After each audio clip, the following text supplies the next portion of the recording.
नमस्कार, आपके साथ मैं हूं सबीना तामंग देशमुख। लोकसभा चुनाव के नतीजों के बाद से ही देश की राजधानी दिल्ली में तेजी से सियासी हलचलों पर सभी की नजरें आकर टिकी और इस वक्त की सबसे बड़ी खबरें जिन पर पूरे देश की नजर है आप तक पहुंचाते हैं। पहली सबसे बड़ी खबर यह है कि आज एनडीए की बैठक में 16 दलों के 21 नेता शामिल हुए। नरेंद्र मोदी को गठबंधन का नेता चुना गया सर्वसम्मति से और सरकार बनाने के लिए प्रक्रिया भी अब शुरू हो गई है। दूसरी बड़ी खबर यह है कि नरेंद्र मोदी 7 जून को सरकार बनाने का दावा पेश करेंगे और अगले दिन यानी कि 8 जून को वो तीसरी बार प्रधानमंत्री पद की शपथ ले सकते हैं। और तीसरी बड़ी सियासी खबर यह है कि इंडिया गठबंधन ने कहा है कि वो फिलहाल सरकार बनाने की कोशिश नहीं करेगी। भविष्य में अगर ठोस समर्थन मिला तभी सोचा जाएगा सरकार बनाने को लेकर। और चौथी बड़ी सियासी खबर यह है कि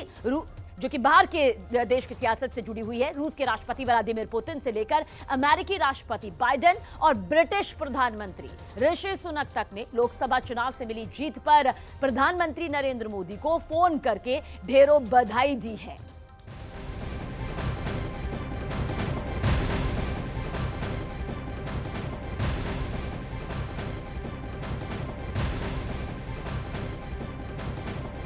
और हमारे सहयोगी यतेंद्र इस वक्त हमारे साथ मौजूद है। यतेंद्र, सबसे पहले रुख आपकी तरफ करेंगे।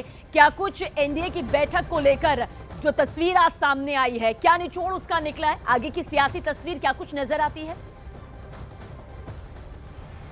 देखिए, अगर एनडीए की बैठक का निचोड़ की बात करेंगे तो सीधा एक लाइन में है कि सरकार प्रधानमंत्री मोदी के नेतृत्व में एक बार फिर से बनने जा रही है, यानी कि तीसरी बार नरेंद्र मोदी शपथ लेने जा रहे हैं। क्योंकि जब एनडीए की मीटिंग शुरू हुई तभी नीतीश कुमार ने फुल सपोर्ट देते हुए कहा कि अब सरकार गठन में देरी नहीं करनी चाहिए, जिसका कह सकते हैं समर्थन चंद्रबाबू नायडू ने भी किया। और वहाँ पर मौजूद जितने भी घटक दल के सदस्य मौजूद थे, सहयोगी दल मौजूद थे, उन्होंने भी तुरंत इस बात पर अपनी स्वीकार्यता दी और सर्वसम्मति से नरेंद्र मोदी को एनडीए ने अपना नेता चुन लिया। यानी कि 8 जून को नरेंद्र मोदी एक बार फिर से यानी कि तीसरी बार प्रधानमंत्री पद के तौर पर शपथ लेंगे। 7 जून को एनडीए की बैठक बुला ली गई है। यहाँ पर एनडीए के सभी सांसद औपचारिक तौर पर अपना नेता चुन लेंगे। क्योंकि पहले जब माना जा रहा था और इंडिया गठबंधन की तरफ से जो लगातार मैसेज आ रहे थे कि कहीं ना कहीं चंद्रबाबू नायडू नीतीश कुमार से वो संपर्क कर सकते हैं और जिस तरह की भूमिका पहले देखती रही है तो वो एनडीए में तोड़फोड़ या कह सकते हैं एनडीए में टूट की बात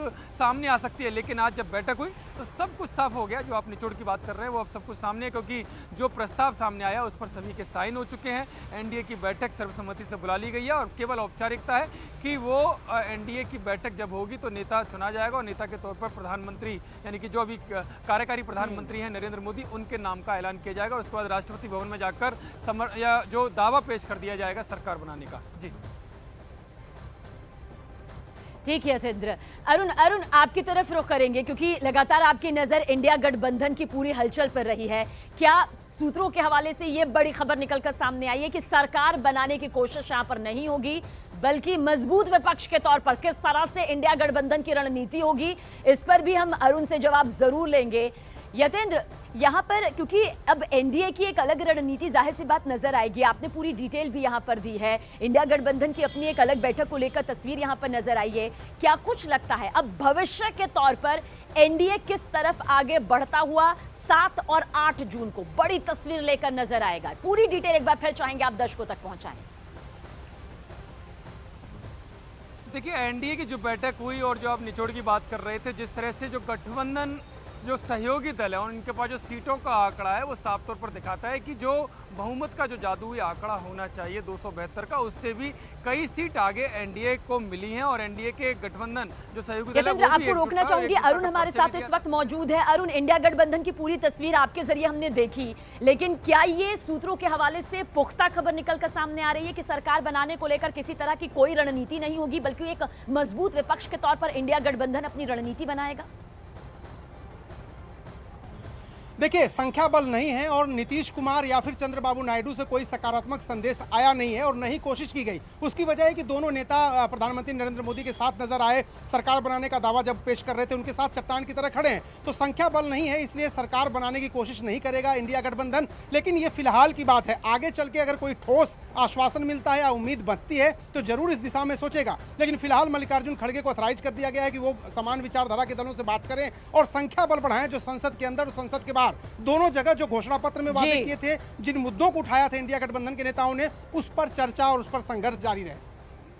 बहुत बहुत शुक्रिया अरुण आपका। यतेंद्र आपका भी शुक्रिया पूरी जानकारी लगातार दर्शकों तक पहुंचाने के लिए। और आज दिल्ली में एनडीए गठबंधन के सभी दलों ने प्रस्ताव किस तरह से पास किया, वो खबर भी अब आपके सामने होगी।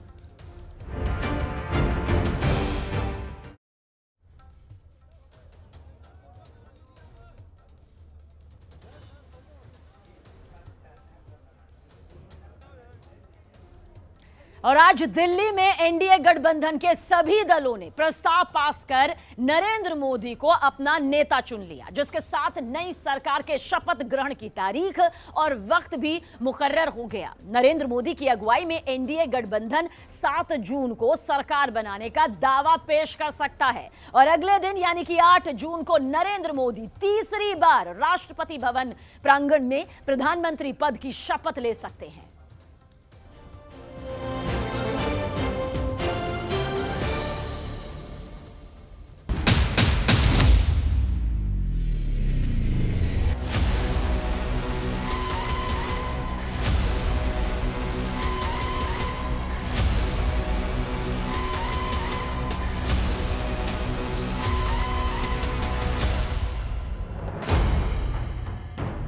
तीसरी बार मोदी सरकार के फर्स्ट ट्रेलर के तौर पर इस दृश्य को देखा जा रहा है।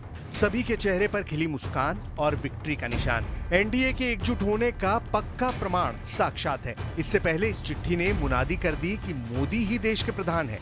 नरेंद्र मोदी को राष्ट्रीय जनतांत्रिक गठबंधन का नेता चुने जाने का प्रस्ताव है। ये एनडीए की जितनी पार्टियों ने मोदी को अगुवा माना है उसके नाम इत्मीनान से पढ़ लीजिए। इस चिट्ठी से पहले 7 लोक कल्याण की इन तस्वीरों ने नई सरकार के सारे सस्पेंस का दी एंड कर दिया था। देखते जाइए, एनडीए का हर दल यहाँ मौजूद है। सभी नेताओं की मौजूदगी में पीएम मोदी की मुस्कान बहुत कुछ बयां कर रही है। एनडीए की बैठक में प्रधानमंत्री के लेफ्ट हैंड पर चंद्रबाबू नायडू हैं, उनके ठीक बगल में नीतीश कुमार हैं। नीतीश कुमार के बगल में शिवसेना के एकनाथ शिंदे हैं। एनडीए में जिसका जितना कद है, इस बैठक में उनका वही दर्जा है। तीसरी बार मोदी सरकार का रूप ऐसा ही होगा जिसमें हर दल की अहमियत होगी, हर नेता की पूछ होगी, हर सांसद को तवज्जो मिलेगी। जैसे कि मोदी सरकार की रवायत है सहयोगियों को साथ लेकर चलने की, ठीक वैसा ही दृश्य है ये। एनडीए पहले से कहीं ज्यादा दृढ़ संकल्प है। साथ मिलकर हम लोगों ने चुनाव प्रचार किया और साथ मिलकर ही प्रधानमंत्री नरेंद्र मोदी जी के नेतृत्व में ही हम लोग सरकार बनाने जा रहे हैं। एक स्थिर और मजबूत सरकार पुनः देश अगले 5 साल के लिए देखेगा। How can we contest elections if you are not a part of NDA? 3 parties combined we collected. Why you got that doubt? I don't know. Sir, how was the meeting? How was the meeting, sir? Good. NDA के साथ चुनाव लड़े हैं और NDA को ही मजबूत करेंगे। और मैं फिर अश्योर करता हूं कि एक बड़ा मैंडेट तीसरी बार, देखिए इस देश के राजनीतिक इतिहास में दूसरी बार हो रहा है कि 3rd मैंडेट मिला है। तो ये प्रधानमंत्री जी के कार्यशैली पे, उनके विजन पे एक विश्वास का मत है। नरेंद्र मोदी की लीडरशिप में एनडीए गठबंधन में कई और दलों के जुड़ने का समर्थन पत्र भी मिलने के दावे किए जा रहे हैं। यानी नंबर गेम में किसी तरह का कोई डाउट नहीं। तो फिर डाउट आया कहां से?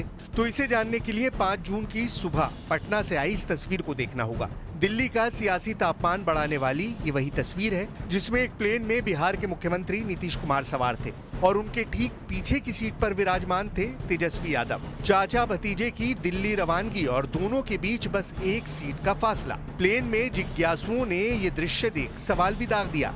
जवाब में नीतीश कुमार ने प्रणाम किया। पटना से दिल्ली आ रहे हवाई विमान में बिहार की 2 सियासी हस्तियों की यात्रा ने अटकलों को तेज हवा दी, क्योंकि यात्रा के बीच नीतीश कुमार और तेजस्वी एक वक्त अगल बगल की सीट पर आ बैठे थे। इस पर नीतीश कुमार जब दिल्ली पहुंचे तो फिर सवाल हुआ। यहाँ नीतीश कुमार ने सधा सा जवाब दिया कि सरकार तो बनेगी ही, लेकिन किसकी ये साफ साफ नहीं कह पाए। सरकार तो बनेगी ही।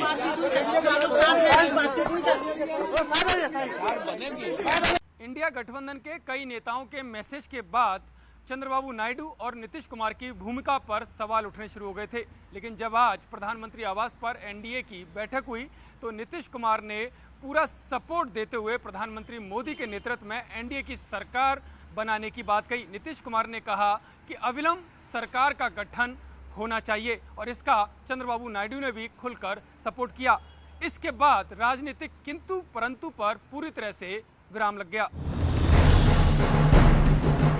नीतीश कुमार दिल्ली पहुंचे तब तक जून की बड़ी दोपहरी में रायसीना हिल्स की पहाड़ियों पर पीएम मोदी का काफिला फर्राटे भरने लगा था। राष्ट्रपति भवन पहुंचकर नरेंद्र मोदी ने रस्म अदायगी करते हुए अपना और मंत्रिमंडल का इस्तीफा महामहिम को सौंप दिया। पीएम मोदी के इस्तीफे के बीच दिल्ली में इंडिया गठबंधन के सूरमा जुटने लगे। देश के कोने कोने से नेताओं ने दिल्ली की दौड़ लगा रखी थी। इस गहमा गहमी के बीच तेजस्वी यादव बार बार नीतीश कुमार को किंग मेकर होने का ऐलान कर रहे थे। और इस बार देखा गया पहली बार नरेंद्र मोदी जी ख़त्म हो चुके हैं, उनका मैजिक ख़त्म हो चुका है, वो बहुमत से काफ़ी दूर हैं। अब उनको जो है बिना उनके दो बड़े जो सहयोगी हैं, बिना उनके अब सरकार चल नहीं सकती है।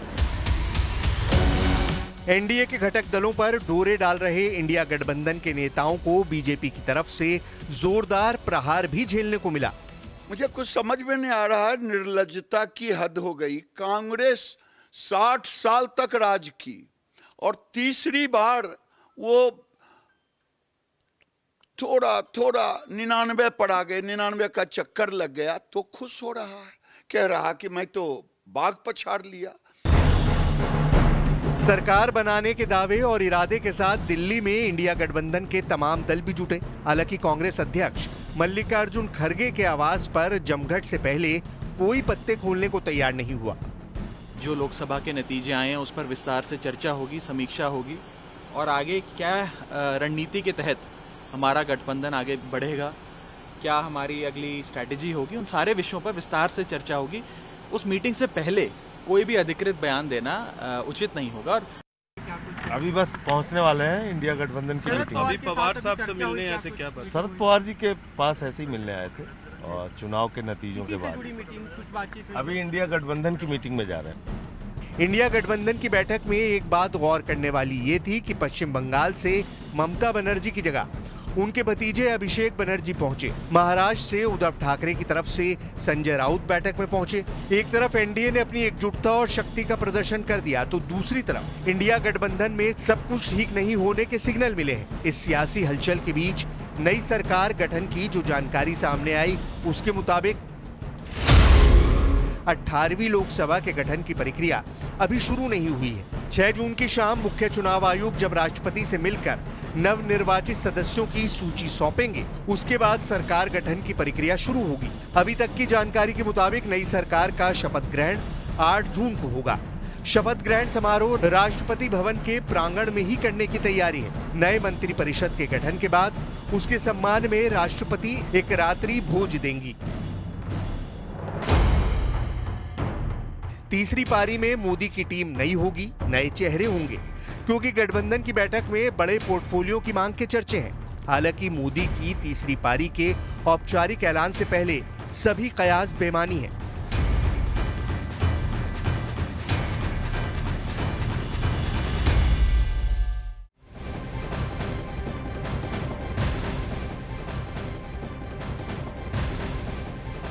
और नई सरकार को लेकर बड़ी खबर आप तक पहुंचा दे। नरेंद्र मोदी के शपथ ग्रहण समारोह में बांग्लादेश की प्रधानमंत्री शेख हसीना शिरकत करेंगी, शामिल होंगी।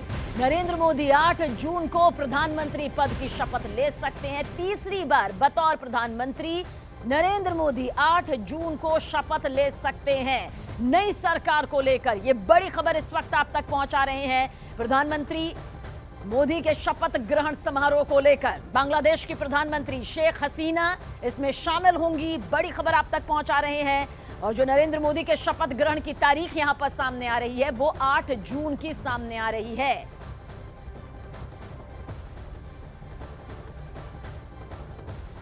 आज एनडीए की मीटिंग में चंद्रबाबू नायडू और नीतीश कुमार पर सबकी नजरें टिकी रहीं। जब मीटिंग हुई तो सिटिंग अरेंजमेंट ऐसा किया गया जिससे पता चल गया कि नरेंद्र मोदी की नई सरकार में टीडीपी और जेडीयू को आखिर कितनी तवज्जो यहां पर मिलने जा रही है।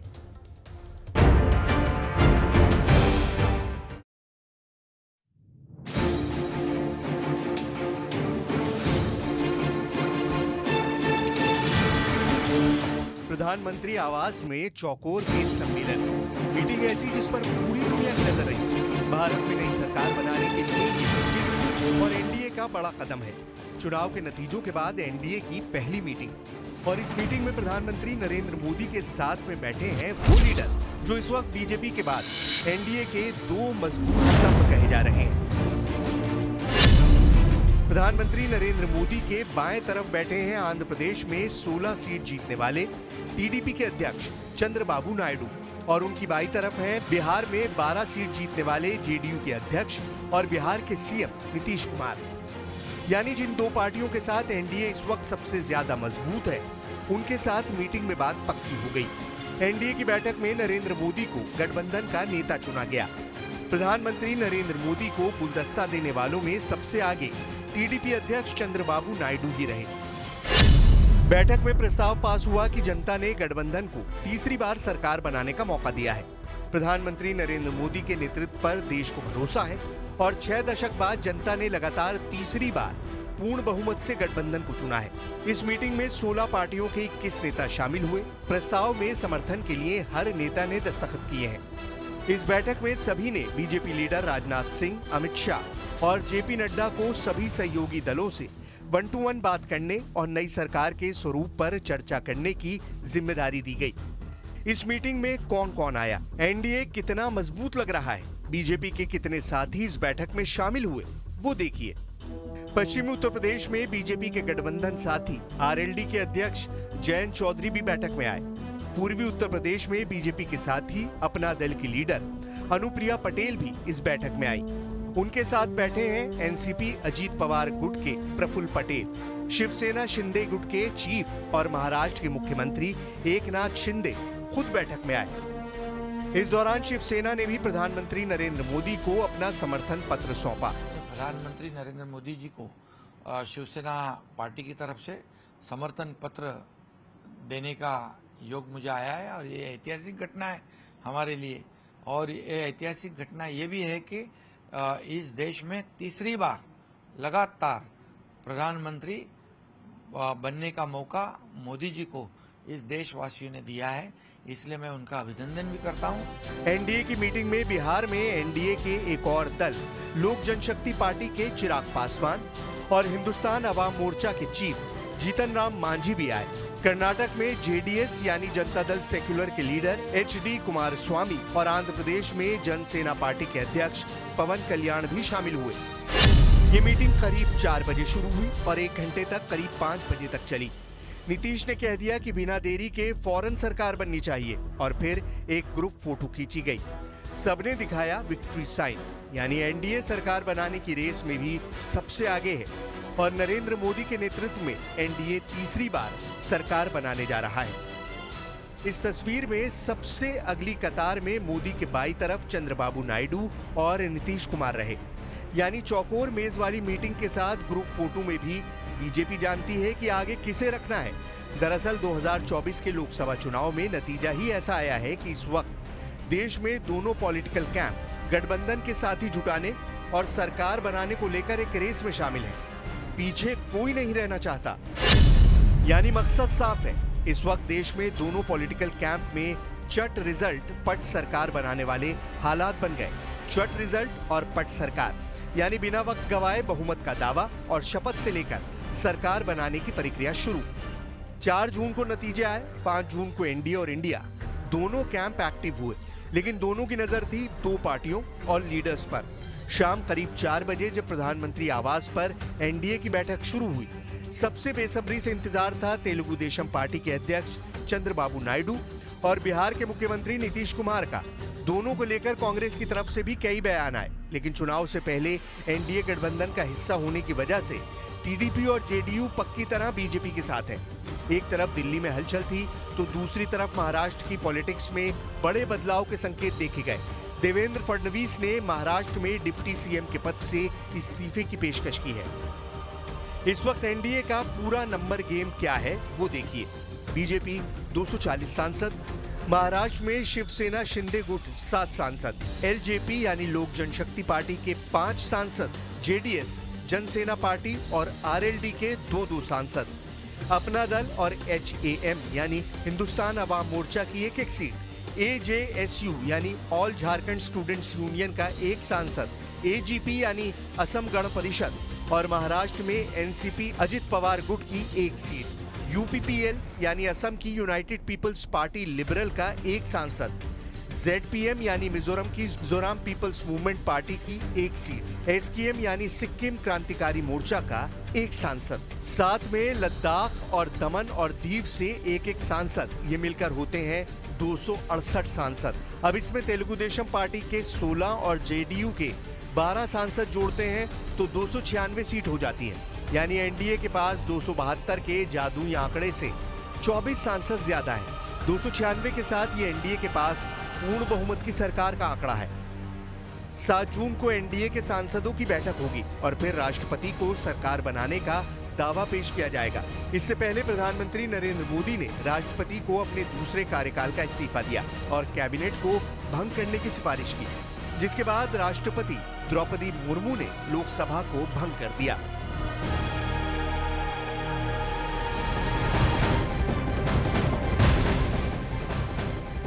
और इस वक्त की बड़ी खबर आप तक पहुंचा दे। प्रधानमंत्री नरेंद्र मोदी ने ट्वीट किया है, विकसित भारत के निर्माण की दिशा में मिलकर काम करेंगे। हम भारत के 140 करोड़ लोगों की सेवा करेंगे। प्रधानमंत्री नरेंद्र मोदी ने यह भी कहा कि हम क्षेत्रीय आकांक्षाओं को पूरा करेंगे। हमारा गठबंधन राष्ट्रीय प्रगति को आगे बढ़ाएगा। बतौर कार्यवाहक प्रधानमंत्री नरेंद्र मोदी ने यह ट्वीट यहां पर किया और कहा कि हमारी मूल्यवान एनडीए सहयोगियों से मुलाकात हुई है। एनडीए की बैठक के बाद मोदी का यह ट्वीट यहां पर सामने आया है। इंडिया गठबंधन के पास बहुमत नहीं है, लेकिन विपक्ष के इस गठबंधन ने आज जो बैठक की उसकी तैयारी बड़े पैमाने पर की गई थी। लग रहा था कि इंडिया गठबंधन की बैठक से कोई बड़ी चौंकाने वाली बात सामने आएगी, लेकिन क्या हुआ इस स्पेशल रिपोर्ट के जरिए गौर से देखें।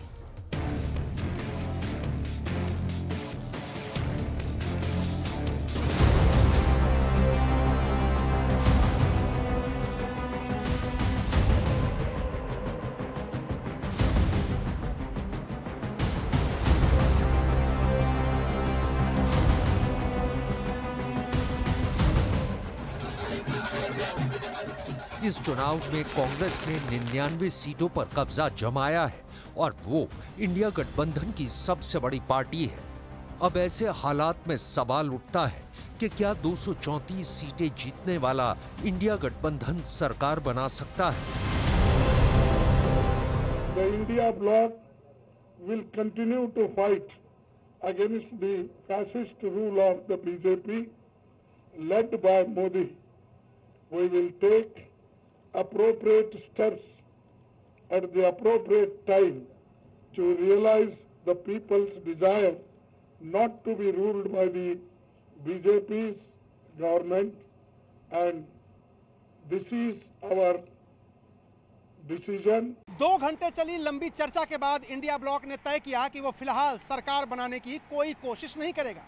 उसके पीछे वजह थी चंद्रबाबू नायडू या नीतीश कुमार से किसी तरह का कोई सकारात्मक संदेश नहीं आना, बल्कि ये दोनों नेता एनडीए के साथ चट्टान की तरह खड़े दिखे। यही वजह है कि इंडिया गठबंधन ने सोचा कि सरकार बनाने की कोशिशें तब तक के लिए टाल दी जाएं जब तक कि उसके पास ठोस नंबर न जुट जाए। खरगे के घर इंडिया गठबंधन के नेताओं का तांता लगा रहा। समाजवादी पार्टी के मुखिया अखिलेश यादव, आरजेडी के नेता तेजस्वी यादव, टीएमसी के नेता अभिषेक बनर्जी, एनसीपी के नेता शरद पवार और सुप्रिया सुले, आप नेता संजय सिंह राघव चड्ढा समेत सभी नेता मीटिंग में मौजूद। खुद सोनिया गांधी भी मीटिंग में पहुंची। हमने ये तय किया है कि हमको जो मैंडेट मिला है वो मैंडेट इस देश में जो फैसिज्म बढ़ रहा है, तानाशाही, संविधान के खिलाफ जो काम चल रहा है उसके खिलाफ मिला है, जो करने वाले लोग हैं। तो हमको जब मौका मिलेगा, अप्रोप्रिएट टाइम का हम इंतज़ार कर रहे हैं, तब जो पीपल्स डिज़ायर है ये सरकार बदलने की, उस दिशा में हम कदम बढ़ाएंगे। इंडिया गठबंधन भले ही सरकार न बना पाया हो, लेकिन विपक्ष में मजबूती से जनता के वो मुद्दे उठाता रहेगा जिसका वादा उसने चुनाव प्रचार में किया था। इसके पीछे लंबी रणनीति है। कांग्रेस सहित विपक्षी गठबंधन ये जानते हैं कि सरकार को संसद और सड़क पर दोनों तरफ लगातार घेरते रहे तो उनका नंबर भी आएगा। और इस वक्त हमारे साथ जुड़ रहे हैं आरपीआई के नेता रामदास आठवले। स्वागत है आपका रामदास आठवले जी। पहला सवाल हमारा आपसे यही है कि क्या टीडीपी और जेडीयू ने एनडीए के सामने कोई शर्त रखी है? हाँ, मुझे लगता है कि जो बातचीत तो चल रही है, अभी मेरे पास तो पूरी रिपोर्ट नहीं है, लेकिन जिस तरह हमारे नीतीश कुमार जी है और हमारे जो चंद्रबाबू नायडू जी है, तो उनके साथ मतलब दोनों के साथ बातचीत हो चुकी है। और सभी एनडीए के जो लोग हैं, ये लोग नरेंद्र मोदी जी को साथ देना चाहते हैं, नरेंद्र मोदी जी को तीसरी बार प्रधानमंत्री बनाना चाहते हैं। आंकड़े जरूर कम आए हैं, बीजेपी को क्लियर मेजोरिटी नहीं मिली है, लेकिन मैंडेट जो है, मैंडेट ये एनडीए की तरफ से है। लोगों ने मतलब तीसरी बार एनडीए की सरकार बनने का मौका दे दिया है, और सब हमारे एनडीए के लोग चाहते हैं कि भाई नरेंद्र मोदी जी तीसरी बार प्रधानमंत्री बने। उन्होंने 10 साल में बहुत अच्छा काम किया है, तो इसीलिए कोई सरकार बनाने में तकलीफ नहीं है। 5 साल सरकार चलाने में कोई बिल्कुल तकलीफ नहीं है, और हमारे पास क्लियर मेजोरिटी आज है। और इस बीच आपसे एक सच्चाई भी जानना चाहेंगे, क्योंकि खबर ये आ रही है कि टीडीपी ने लोकसभा स्पीकर और 5 मंत्रियों के पद की मांग की है। इसमें आखिर कितनी सच्चाई है?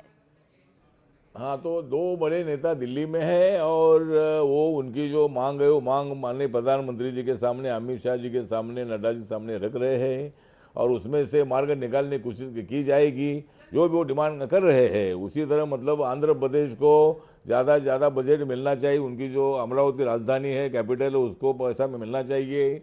आंध्र प्रदेश के लिए और भी योजनाओं के लिए पैसा मिलना चाहिए, अच्छा मंत्रालय मिलना चाहिए। तो हर पार्टी को डिमांड करने का पूरा अधिकार है। अच्छा, इस बीच अगर आप बता सके, क्योंकि मंत्रालय को लेकर जहन में सवाल उठ रहे हैं, क्या कुछ आपको लगता है कि कौन कौन से मंत्रालय दिए जाएंगे? नहीं, अभी उसके बारे में मुझे तो जानकारी नहीं है, लेकिन जो शर्तें रखी जाएगी उसमें से गिव एंड टेक की पॉलिसी हो जाएगी, और सभी पार्टियों को तो संभालना है, सभी पार्टियों को भी मतलब मंत्री पद भी देना है। इसलिए मतलब अंडरस्टैंडिंग से हम आगे बढ़ेंगे, इसमें कोई विवाद पैदा होने की बिल्कुल आशंका नहीं है। बहुत शुक्रिया आपका इस खास बातचीत के लिए।